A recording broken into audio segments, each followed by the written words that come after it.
another unique facet of the Brisker Rav is how we spoke about how authoritative it was and how much his every Torah had been accepted and loved and appreciated, and stories about him. But it's another thing about how the Gedolim themselves viewed him. And it's hard for us in our times even to imagine someone who was viewed with an overall awe, trepidation, yiras romus, as he was. Reb Zalman Sorotzkin, one of the Telz Gedolim, the Balas Naim LaTorah, I believe, had an amazing thing to say. He said one time, how did we, the others, perceive him? So he gave a mashal. He said, it used to be that there was Sifrei Torah in Klal Yisrael, and a Toad could come about in a language here, a lashon here, or a word here. But there was Sifrei Torah in Yerushalayim. I forgot it. They were the Beis HaMikdash, one of the lishkot of the Beit HaMikdash. But we had these Sifrei Torah that were like the standards, that excellent Sefer Torah, if I don't remember exactly, from Zman Moshe Rabbeinu, let's say. And those were the authoritative Sifrei Torah. And there were the Sifrei Torah all over Eretz Yisrael and Bavel and things like that. And when we had a question about what was the right gears or something, we checked it against those Sifrei Torah. When we checked against those Sifrei Torah, we knew that this was the right gear, so this was the right way to be. And he described the other Gedolim, other Gedolim, not necessarily all of them, but we were out there, we were dealing with things, we were coming in contact with people.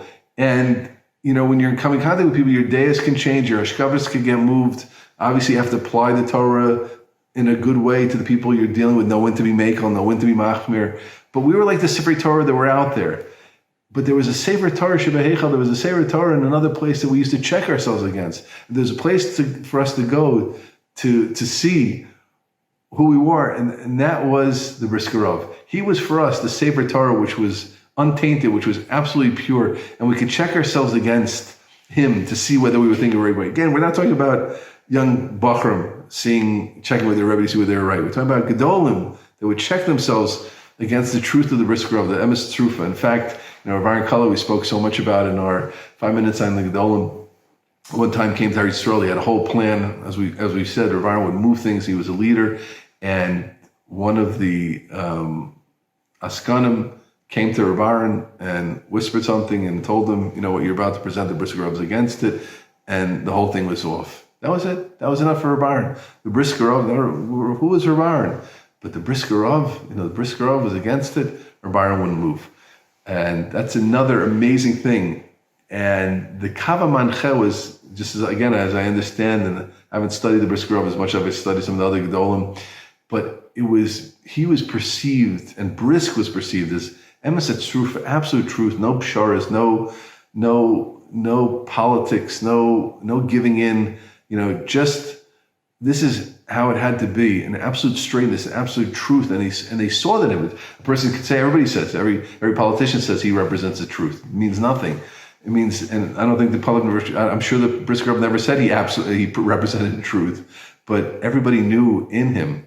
It's like the opposite. There's a wonderful expression: "Who you are is speaking to me. It's so loud I can't hear what you're saying." Right? The who you are of the Brisker Rav spoke so strongly to people that they felt that it was the truth. They felt it was the Masorah. They felt it was the tradition, and that was something which affected young and old, great and unlowly, to see this man as the ultimate man of truth of his generation.